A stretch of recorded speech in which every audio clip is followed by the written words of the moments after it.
Hey guys, Chris from Appropriation here, and in this video, I'm going to show you the solution for question 7 for the Jan 2017 PoA Paper 2. If you want to see the other solutions for this paper, I'm going to put a card up there and a link in the description below, so be sure to check those out. And with that said, let's get into the solution. Okay, so as per usual, we're going to take a read of the question. So for F and W Company Limited.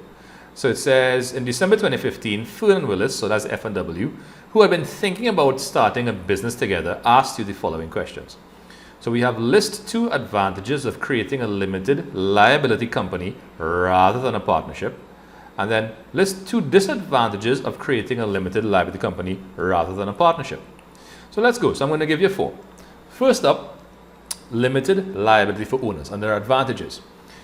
That means that the owner's personal assets are not at risk if the company had to be liquidated or shut down. The owners will not have to sell their personal assets to pay off the liabilities of the company.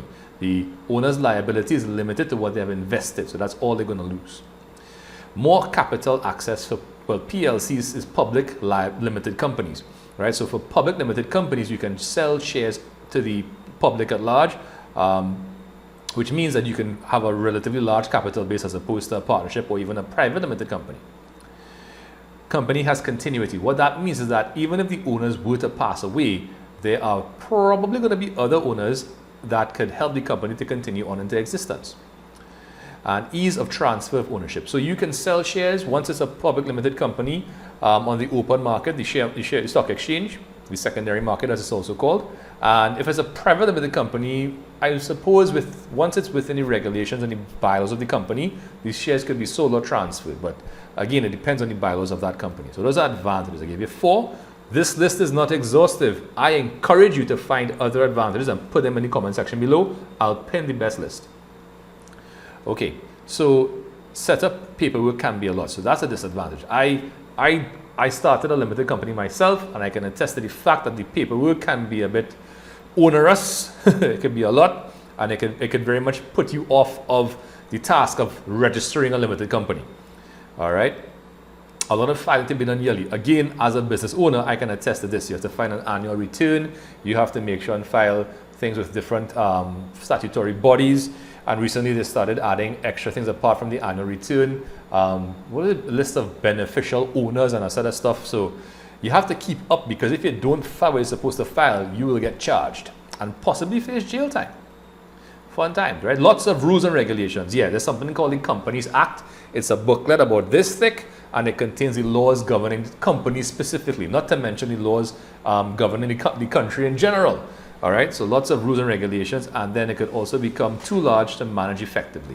Companies can grow, and if you don't have the capacity within yourself to manage it, and you don't want to hire other people, you could run into trouble, right? Even this small little company I have here teaching private tuition, it could become a lot to manage, right? Much as if it grows. So hats off to those who have growing companies and are managing them well.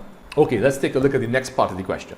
All right, so it says, to start up F&W Company Limited from 1 Jan 2016, Fern and Willis paid out $20,000 registration fees and legal fees and collected money for $100,000 $1 ordinary shares, $75,000 $2 12% preference shares, and $10,000 $5 20% debentures. Using the form below, prepare F&W's bank account to show the balance of receipts and payments as at 1 Jan 2016. So I'm going to scroll down so you can see what it looks like. Right, so it looks like an ordinary bank account. So let's get cracking. So there was no opening balance. The entity had just started up, and there was now issuing shares, right? So let's take a look at the money coming in on the receipts. So we have $100,000 $1 ordinary shares. So 100,000 by 1 is 100,000. That's money coming in. It's going to increase your bank account. So therefore, that's going to go on the debit side, right? Ordinary share capital, 100,000. Next, we have $75,000 $2 preference shares. So 12% is the dividend rate. That has absolutely nothing to do with when you issue the shares and the money coming in. It's a common mistake I see a lot of students make. Please do not go into an automatic mode where you multiply principal by rate by time. Don't do that. Pay attention to what you are doing. Be aware of what you are doing. You are issuing $75,000 $2 preference shares. Yes, there's a 12%, but that has nothing to do with the issuing or the money coming in. So 75,000 by 2 will give us $150,000. So $2, 12% preference shares. And finally, we have $10,000, $5, 20% debentures. 20% is the interest rate. Again, that has nothing to do, no impact on the money coming in when you issue the debentures. You are issuing $10,000, $5 debentures, and that's going to be bringing $50,000. And you are also paying out $20,000 in registration and legal fees. That's going to go on the credit side. So the balance you're going to have will be $280,000, right, for a total of $300 on either side, and it's going to be brought down on the debit side. Okay, let's take a look at the next part of the question. So for this part of the question, it says, by the end of the first year of operation, F&W Company Limited had $191,000 in profit before paying the amount owed to the debenture holders. Ooh. All right. Furthermore, let's agree to keep $10,000 of the profit for asset replacement activities. Pay in cash all monies owed in dividends to preference shareholders, as well as 30 cents on every ordinary share. You are required to prepare the appropriation account for F&W Limited for the year ended 31st December 2016. Now, first things first, we need to take that 191 and we need to deduct the debenture interest, right? So 191, and we're going to minus 10,000. Now it's 50,000 worth of debentures, and the interest rate per annum was 20%.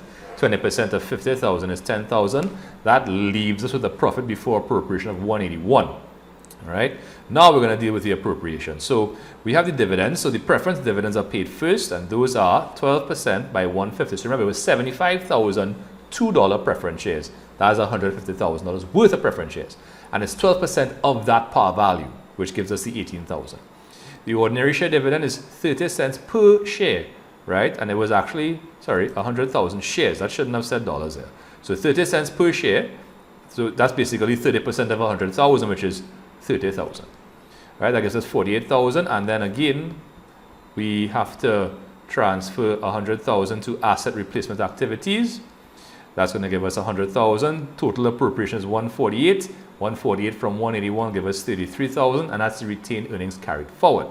And I think there's just one more part of this question. Finally, we have to list 4 items which will appear in the capital section of F&W statement of financial position as at 31st December 2016. So the capital section would show stuff like ordinary share capital, authorized, preference share capital, authorized, ordinary share capital, issued preference share capital, capital reserve such as share premium, and retained earnings. All right, so there are 4 things. I've given you about 6 there. Okay.